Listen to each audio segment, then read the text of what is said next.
Take those 5 minutes and you will be more likely to end up working your dream career in esports. I'm going to share 3 tips on how you can increase your chances significantly to work in the gaming and esports industry. Of course, it requires more than that, but I experienced those as the biggest pitfalls or things that young people neglect most of the time. By knowing these, you will have an edge over 99% of your peers competing for position in esports. And let me know in the comments what worked well for you, or even if you have a question about working in esports.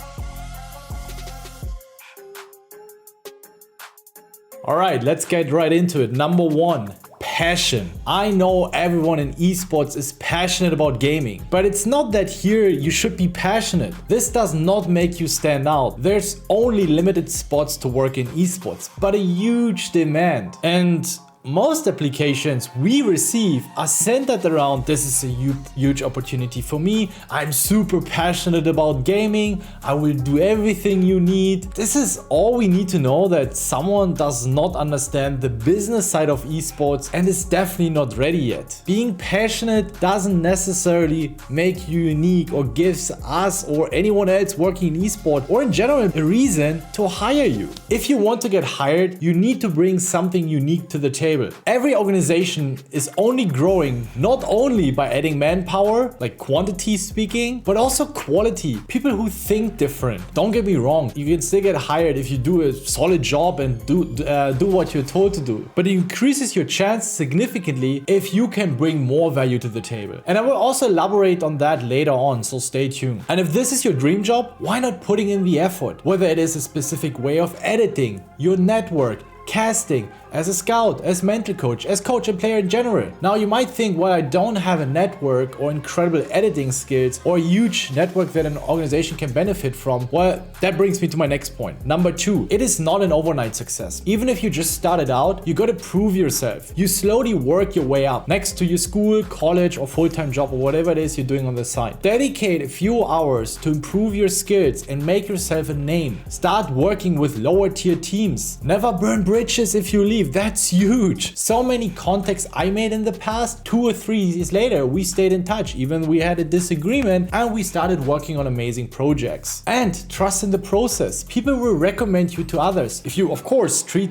them with respect and you don't burn bridges. Work for organizations as a mod, as community manager, even for free. You can literally join any Discord today and show up. Don't have high expectations for at least a certain period of time, even for years. Edit small pieces of content, graphics, videos, build your own portfolio, post them, tag people, grind, show them that you have the value and you can bring that to the table. We get hundreds of applications for one position. Once you reach a certain level, it is much easier to find something. People will recommend you, vouch for you, speak good about you. But this will take time. In esports, so much goes through recommendations. It is how it is. That's the sad truth. 1 year, 2 years, but if you persist, it will happen. Don't break those 3 elementary rules I'm sharing here. Don't forget, everyone started small. It's a long game and you might only be 16, 17, 18, 19. Well, there are people that work with 35 or 40 in esports and even older. It doesn't matter. All right, and now we get a little bit more specific. Number 3,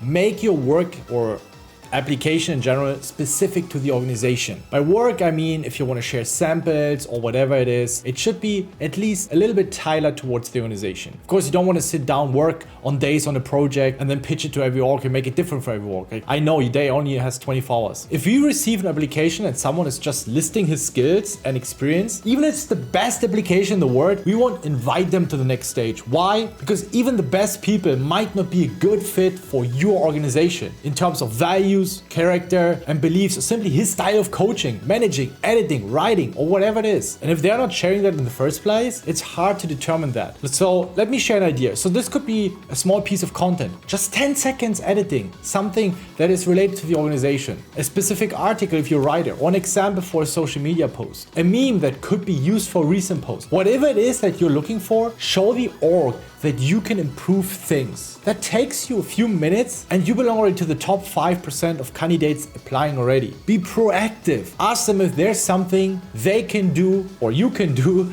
to show your skills, especially if you're already in advanced talk later on. But I would recommend this. You do this right from the start. If you apply somewhere, it's like, hey, here I have this file or this piece of content. I made this for you so you can see how I work, my style, and let's see if it's a great fit. Being proactive, it's huge. A final piece of advice: prove your statements. Everyone writes beautiful things about themselves in the application. Great at problem solving, reliable, creative, team player, and so on. Elaborate on it. I'm a great problem solver because I did this and that in my past. Doesn't even need to be from esports. Prove your point, especially when you just started out. This makes your application 100 times more authentic and you stand out. Even if you can share only a few positive attributes, but you can explain them, you can prove them and elaborate on them, it will make it so much more believable than someone with just dropping a list of attributes and we don't really know if it's true or not. Trust me, I had so many people in the past with the greatest CVs, with the greatest application,